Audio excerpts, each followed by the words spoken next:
Okay, so forget everything you learned about Christopher Columbus for a second. We're about to dive into one of history's greatest what-ifs. It's a story that claims a Scottish nobleman, backed by none other than the fugitive Knights Templar, sailed to North America a whole century before 1492. We're talking secret voyages, hidden treasures, and clues supposedly carved right into stone. So, here it is, the big question. Did a Scottish earl really beat Columbus to the punch by nearly a century? This is a claim that could totally rewrite a huge chapter of history as we know it. It sounds like a blockbuster movie plot, right? But for decades, people have passionately argued that the official story has it all wrong. So let's dig in and see what's really going on.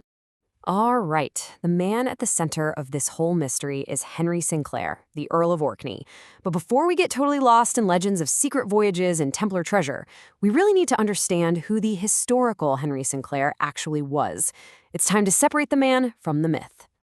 Now, here's the thing that's so interesting when you look at the historical record.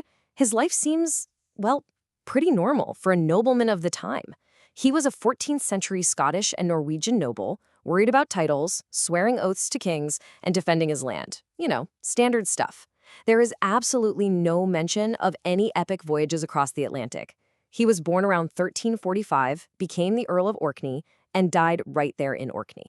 And this quote from historian William Thompson just nails it. Sinclair's fame didn't come from anything he did while he was alive. Instead, all these incredible stories got built up around him centuries after he was gone. So how on earth did this legend even get started?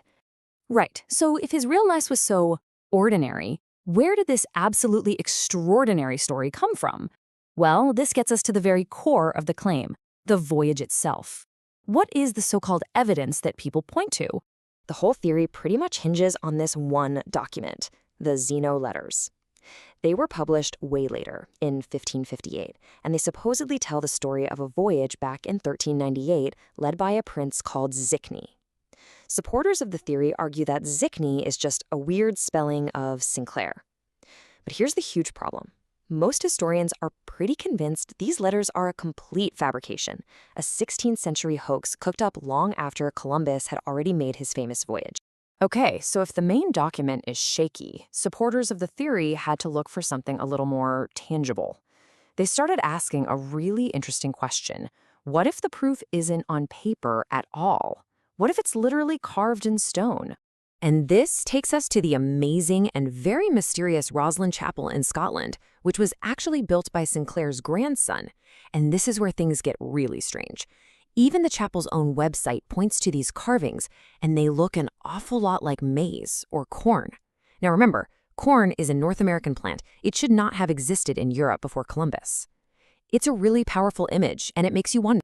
So, is this the smoking gun? Well, it really depends on who you ask. Proponents are absolutely convinced this is proof of that pre-Columbian voyage. But mainstream historians and botanists, they push back, arguing that they're just artistic, stylized carvings of plants they already knew, like wheat or maybe even strawberries. It's really all about your interpretation. But wait, it gets even wilder. As if a secret voyage to America wasn't enough, the story needed another layer. And this is where the legendary Knights Templar enter the picture. Suddenly, the theory transforms from a simple journey of discovery into a secret mission to protect something sacred. I mean, who doesn't love a story about a secret society pulling the strings of history? So the theory goes something like this. Way back in 1307, the Templars were arrested and brutally suppressed. But the story goes their fleet escaped with their legendary treasure. And where did they go? Scotland. The theory says they found refuge there. And then, generations later, their descendants, led by our guy, Henry Sinclair, sailed west to find a new, super safe hiding place for it all. And we're not just talking about some gold and jewels here. Oh, no. According to the wildest versions of the story, this treasure could have been the most famous relic in all of history, the Holy Grail. Yep, supposedly now buried somewhere in North America. And this is where this centuries-old legend comes crashing right into the modern world, specifically on a small, mysterious island off the coast of Nova Scotia called Oak Island.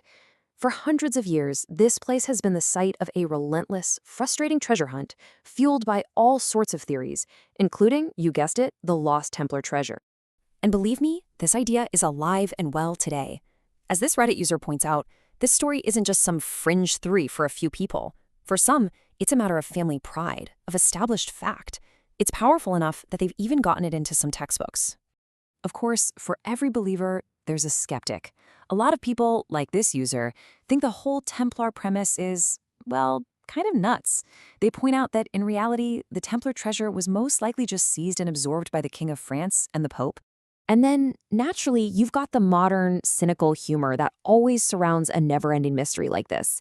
This comment just perfectly captures that feeling of frustration and dark comedy around a treasure hunt that's been going on for over 200 years with not much to show for it.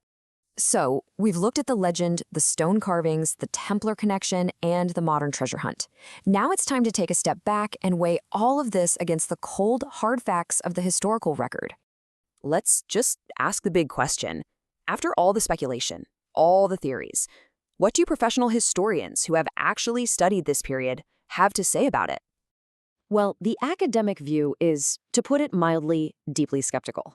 First, there is zero documentation from that time to support the voyage. Second, as we've already seen, the Zeno letters are pretty much considered a hoax. Third, the Rosslyn carvings have a much simpler explanation. But maybe the most damning piece of evidence is this. In 1309, members of the Sinclair family actually testified against the Knights Templar at their trial. That makes them incredibly unlikely allies.